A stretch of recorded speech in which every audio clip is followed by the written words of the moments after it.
Hey guys, so this was like an old recording, so I forgot to mention what chapter this was. This is chapter 17, the game, and now we'll begin the actual audiobook. Sorry if my audiobooks are actually really annoying to Twilight fans, but I think I do a pretty good job on reading and overall and funny. Yeah. But this is chapter 17 to all the people who are listening. Hopefully the people I've sent this link to. So we can watch Twilight. Thank you. It's 12:50, so I shouldn't be screaming. But I'm also going to be finishing some other chapters. So this is chapter 17 again. Goodbye. We kissed slowly down my cheek, stopping just at the corner of my mouth. Would I let a tree hurt you? His lips barely brushed against my trembling lower lip. No, I breathed. I know there was a second part to my brilliant defense, but I couldn't quite call it back. You see, he said. He sounds like Darman. He said, his lips moving against mine. There's nothing to be afraid of, is there? No, I sighed, giving up. Then he took my face in his hands almost roughly and kissed me in earnest, his unyielding lips moving against mine. There really was no excuse for my behavior. Obviously, I knew better by now, and yet I couldn't seem to stop from reacting exactly as I had the first time. Instead of keeping safely motionless, my arms reached up to twine tightly around his neck, and I suddenly welded to his stone figure. I sighed, and my lips parted. He staggered back, breaking my grip effortlessly. "Damn it, Bella!" he broke off, gasping. "You'll be the death of me, I swear you will." Oh, okay. I leaned over, bracing. How many? 2, 3, 4, 5, 6. Okay, guys, 6 more pages. I leaned over, bracing my hands against my knees for support. "You're indestructible," I mumbled, trying to catch my breath. "I might have believed that before I met you. Now let's get out of here before I do something really stupid," he growled. He threw me across his back as he had before, and I could see the extra effort it took for him to be as gentle as he was. I locked my legs around his waist and secured my arms in a chokehold around his neck. "Don't forget to close your eyes," he warned severely. I quickly tucked my face into his shoulder blade under my own arm and squeezed my eyes shut. And I could hardly tell we were moving. I could feel him gliding along beneath me. But he could have been strolling down the sidewalk, and the movement was so smooth that I was tempted to peek just to see if he was really flying through the forest like that before. But I resisted. It wasn't worth that awful dizziness. I contented myself with listening to his breath come and go evenly. Okay, first of all, he can't breathe. He's a vampire. He's dead. I wasn't sure we had stopped until he reached back and touched my hair. "It's over, Bella." I dared to open my eyes. Sure enough, we were at a standstill. I stiffly unlocked my stranglehold on his body and slipped to the ground, landing on my backside.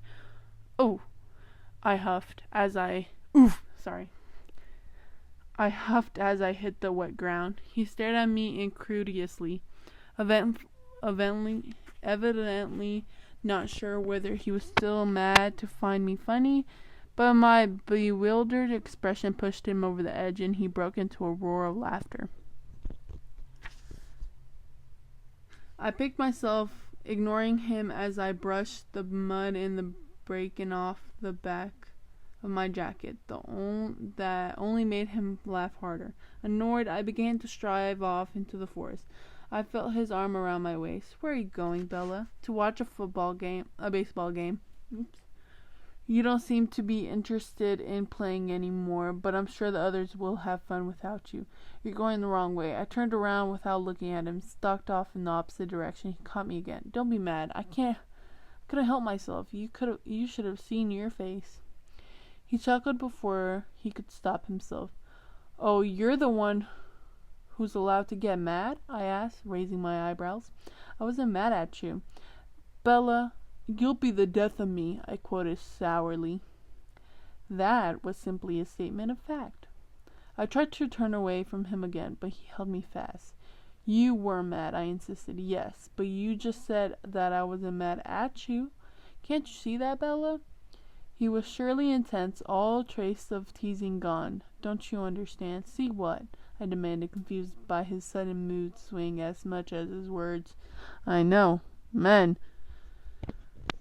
I'm never angry with you. How could I be? Brave, trusting, warm as you are. Then why? I whispered, remembering the black moods that pulled him away from me, that I'd always interpreted as well justified frustration at my weakness, my slowness, my unruly human reactions.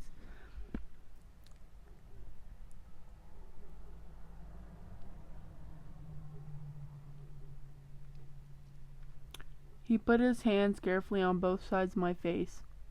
I infuriated myself, he said gently. The way I can't seem to keep from putting you in danger. My very existence puts you at risk. Sometimes I truly hate myself. I could be stronger. I should be able to. I placed my hand over his mouth. Don't.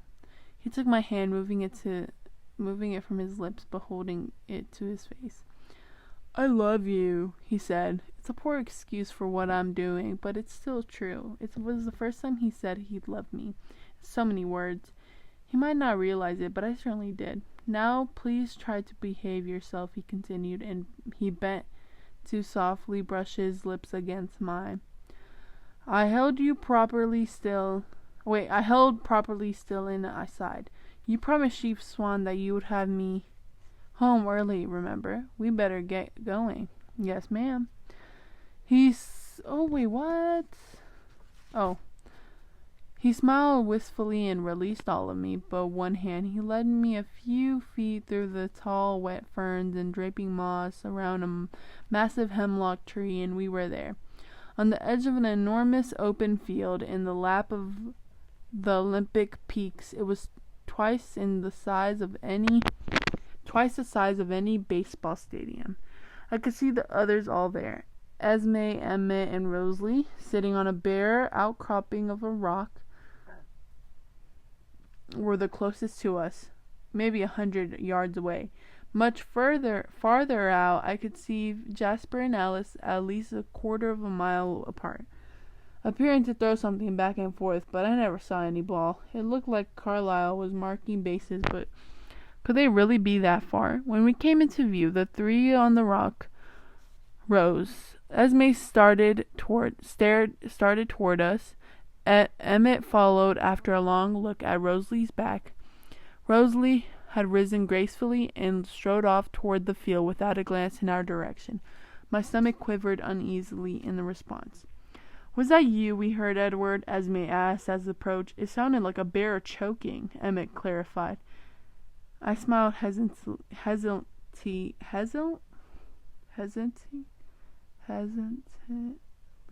at Esme. That was him. Bella was being unintentionally funny, Edward explained, quickly settling the score. Alice had left her position and was running or dancing toward us. She hurtled to a fluid stop at our feet. It's time, she announced. As soon as she spoke, a deep rumble of thunder shook the forest beyond us and then crashed westward toward town. Eerie, isn't it? Emmett said with easy familiarity, winking at me. Let's go. Alice reached for Emmett's hand, and they darted towards the oversized field. She ran like a gazelle. He was nearly as graceful and just as fast, yet Emmett could never be compared to a gazelle. Are you ready for some ball? Edward asked, his eyes eager and bright. I tried to sound appropriately enthusiastic. Go, team! He snickered, and after amusing my hair, bounded off after the other two. His run was more aggressive, in a cheetah rather than a gazelle. He quickly overtook them. The grace and power took my breath away. Shall we go down? Esme asked in her soft, melodic voice. I realized I was starting staring open-mouthed after him. I quickly resembled my expression and nodded. Esme kept a few feet between us, and I wondered if she was still careful not to frighten me. She matched her stride to mine, without seeming impatient at the pace. You don't play with them? No, I prefer to referee. I like keeping them honest. She explained. Do they like to cheat then?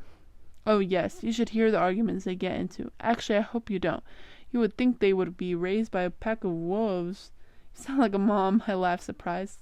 She laughed too. Well, I do think of them as my children in most ways. I could never get over my mothering instincts. My mother what? Oh my God, Ma.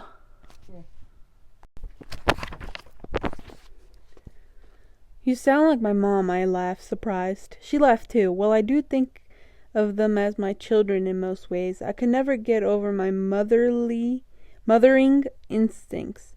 Did Edward tell you I had lost a child? No, I murmured, stunned, scribbling to understand what lifetime she was remembering. Yes, my first and only baby. He died just a few days after he was born, the poor tiny thing. She sighed. It broke my heart. That's why I jumped off a cliff, you know. Oh! Okay. Alright. She added matter-of-factly. Edward just said you fell. I stammered. Always a gentleman. Edward was the first of my new sons. I always thought of them that way, even though he's older than I, in one way at least. She smiled at me warmly. That's why I'm so happy that he's found you, dear. The endearment sounded very natural on her lips. He's been the odd man for far too long. It hurt me to see him alone. You don't mind then, I asked, hesitantly again, that I'm all wrong for him? No, she was thoughtful. You're what he wants. It will work out somehow, she said, though her forehead creased with worry. Another peal of thunder began. Esme stopped then. Apparently we'd reached the edge of the field. It looked as if they had formed teams. Edward was far out in the left field. Carlyle stood between the first and the second bases, and Alice held the ball, positioned on the spot that must be the pitcher's mound. Emmett was swinging an aluminum bat. It whistled almost untraceable through the air. Sorry. A mí sí me lo tiraba. That was my mom, guys, since she wants to be in the video all the time. Yes. You will never know her name, okay? Just my mama. I waited for him to approach home plate, but then I realized as he took his stance that he was already there, farther from the pitcher's mound than I would have thought possible. Jasper stood several feet behind him, catching for the other team. Of course, none of them had gloves. All right, Esme called in the clear voice, which I knew even Edward could hear as far as he was. Batter up! Alice stood straight, deceptively motionless. Her style seemed to be stealth rather than an intimidating wind-up. She held the ball in both hands at her waist, and then, like a stroke of a cobra, her right hand flicked out and ball smack into Jasper's hand. Was that a strike? If they don't hit it, it's a strike, she told me. Jasper hurled back to Alice's waiting hand. She permitted herself a brief grin, then her hand spun out again. This time, the bat somehow made it around in time to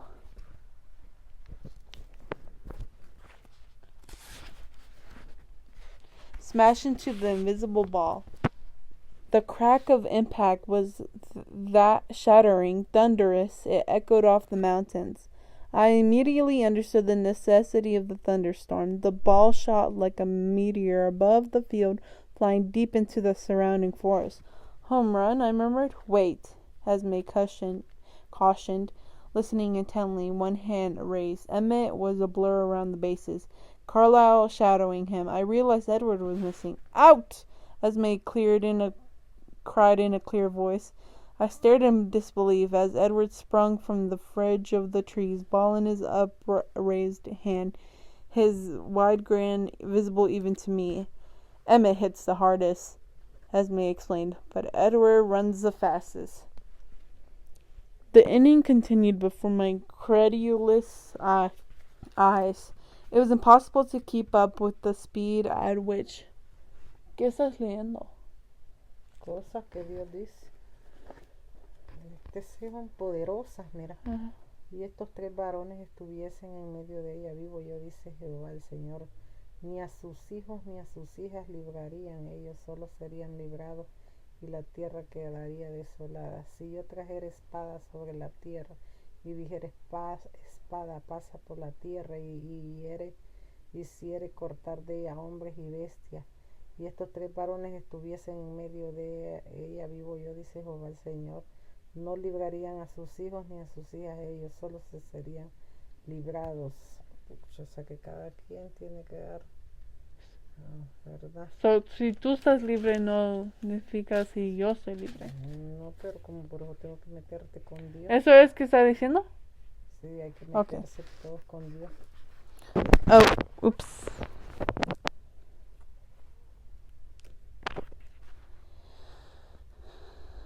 It was impossible to keep up with the speed at which the ball flew, the rate at which their bodies raced around the field. I learned the other reason they waited for a thunderstorm to play.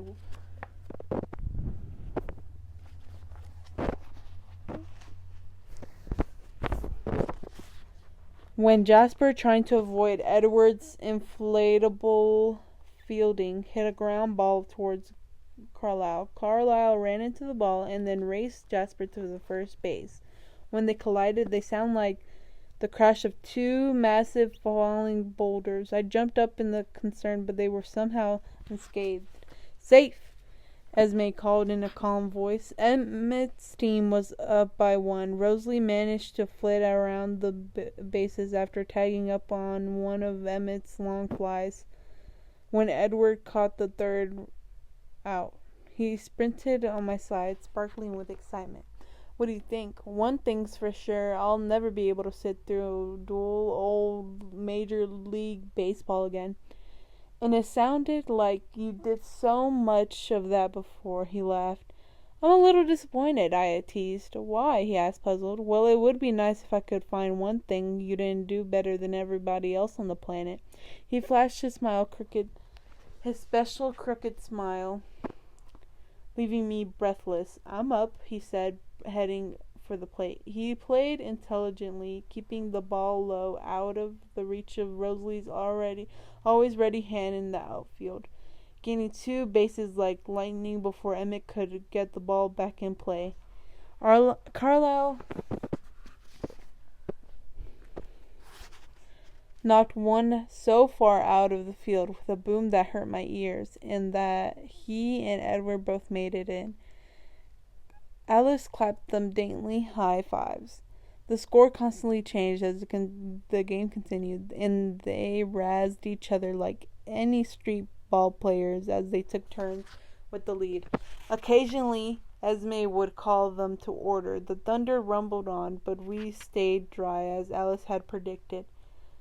Carlisle was up to bat, Edward catching when Alice suddenly gasped. My eyes were on Edward as usual, and I saw his head snap up to her to look at her. Their eyes met and somehow flowed between them in an instant. He was at my side before others could ask Alice what was wrong. Alice? Esme's voice was tense.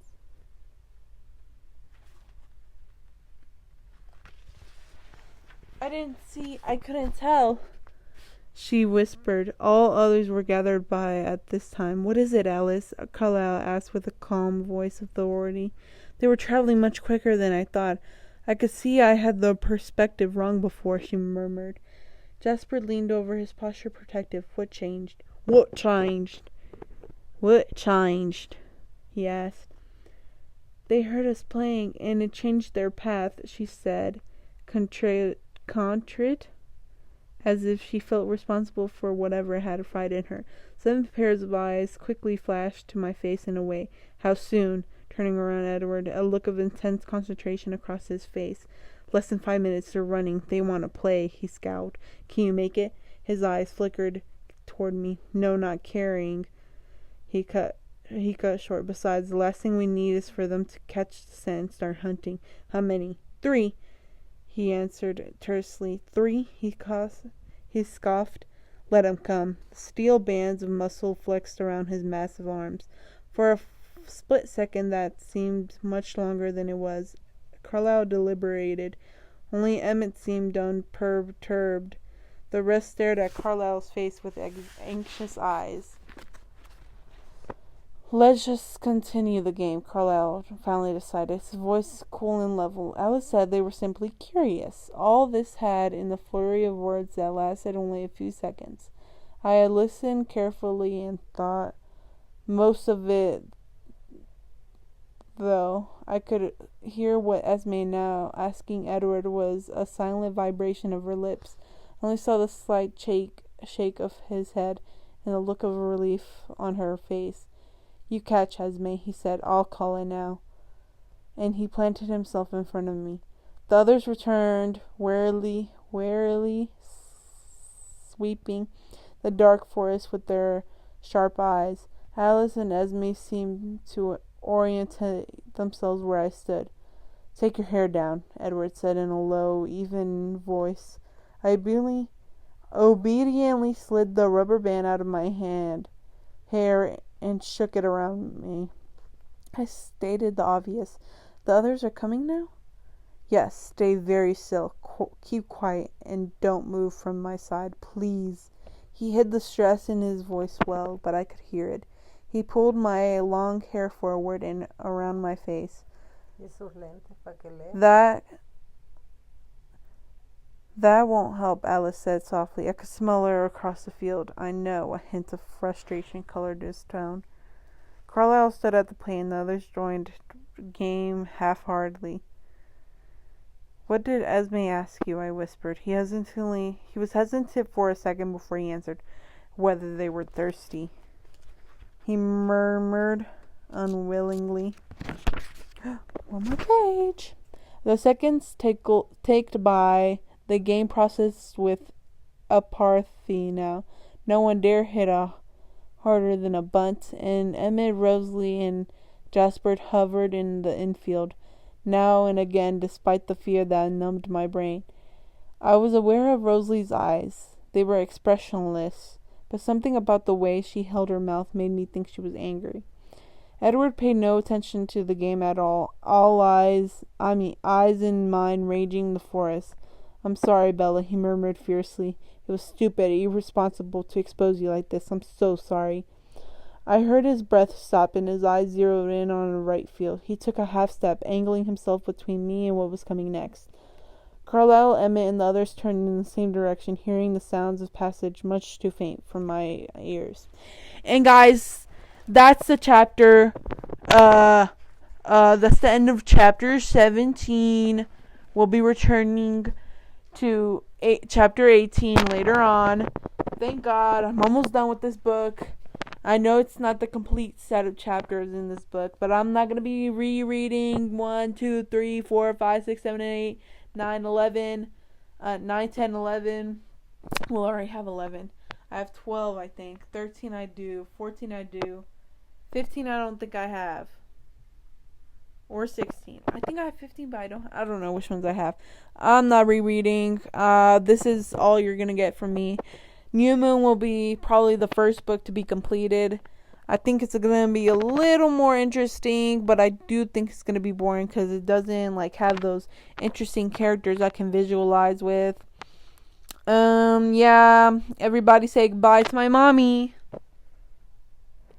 Hola, la, la. Bye. Bye. Alright. Bye.